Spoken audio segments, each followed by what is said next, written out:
Okay. Hi, everybody. This is Rebecca. You're going to watch a draw with me video drawing One Punch Man. If you don't know who One Punch Man is, you should check him out. It's pretty funny if you like quirky Japanese style manga anime. This is the first time I've ever used the grid method.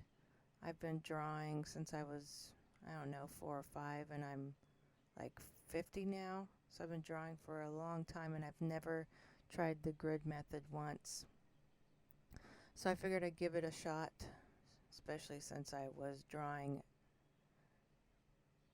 with a camera watching me. I wanted to get it right the first time.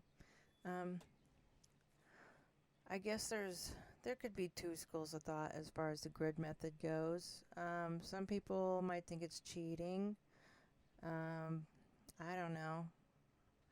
I guess you could look at it that way, or you could just want to get your drawing done and not spend 5 years struggling with your technique in order to get to the point where you can draw a decent picture. So, I mean, there's good and bad things to say about both ways. Um, I spent years, decades as a kid struggling with getting proportions right because when you're drawing someone, you can't really see how skewed the proportions are unless you like hold your drawing up in front of a mirror, and it will look completely different to you. And you'll see like maybe one side of their head is larger, one eye is bigger, but when you were looking at it when you were drawing it, you couldn't tell that. What this grid method does is it kind of reduces the distortion that a lot of people naturally have with their proportions. And I thought it was kind of cool. I mean, for someone as old as myself, never trying it, this video is the first time I tried it. I liked it a lot. I mean, that I wasn't like struggling, redrawing and redrawing and redrawing the same thing over and over again, trying to get the proportions correct. I just wanted to do it correctly the first time, and so the grid method is great for that. But okay, let me talk about some of the tools I'm using.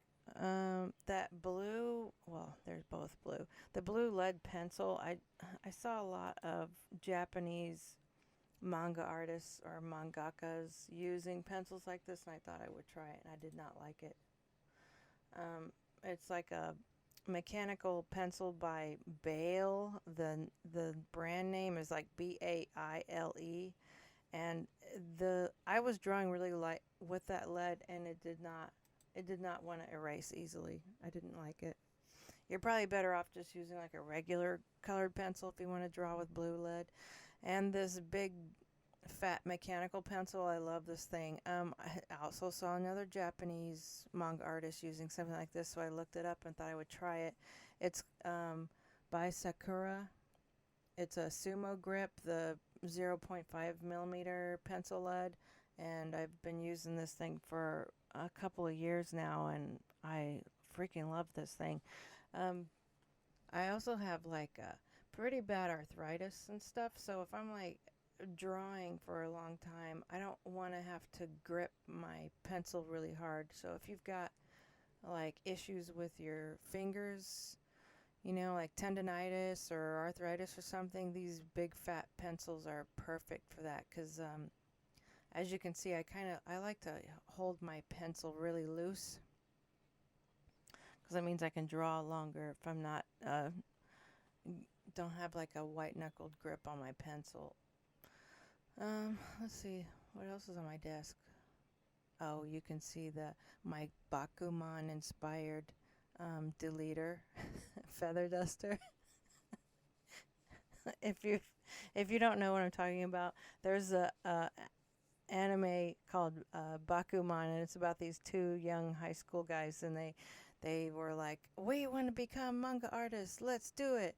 And it shows like the years, the trial and error, and all the endless sleepless nights of working that they go through. And one of the guys is like falls in love with this girl, and then they decide, let's not kiss until the girl wants to be a voice artist. So let's not have our first kiss until your first manga is produced or something like that, or she gets her first role in an anime as a voice artist or something like that. So of course I had to see what that was all about, getting one of those feather dusters. I like it. They're a little overpriced though. I'm sure in Japan you could get one of those for like $2, but on Amazon I saw one for $50. I couldn't believe it. I'm sorry. I'm not paying for your airline ticket to visit Japan so you could sell me overpriced dollar store products. Anyway, let's see.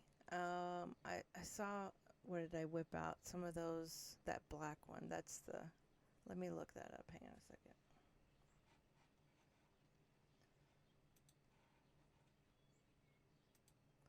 Let's see, that black pen I'm using, it's Zig. The brand is Zig, and it's the mangaka pens. I didn't like them. Like I like the graphic pens by, let me see. The Pigma Micron pens by SAKURA are a lot better. There was like some kind of plasticky thing in the way on the nib where, when you draw a line, instead of it being like a solid line, it would be all streaky, like the nib wasn't made correctly. I don't know if I just got some faulty pens, but a couple of them were doing it. I got some 3-pack, the mangaka, whatever you want to say it, mangaka 3-pack with the graphic pens, and I was having that issue with all of them. I didn't like it. But I bought some the really nice brush pens by Kuretake, and I love those, but these just didn't work out. Let's see. Oh, do you see those pens on the left that look like a brush? Those are cool.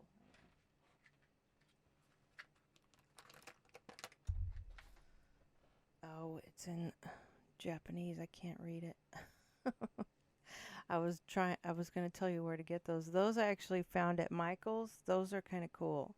They're kind of like a brush marker, but it's a felt tip, and each one has like a longer and longer felt tip, and some are harder and some are softer.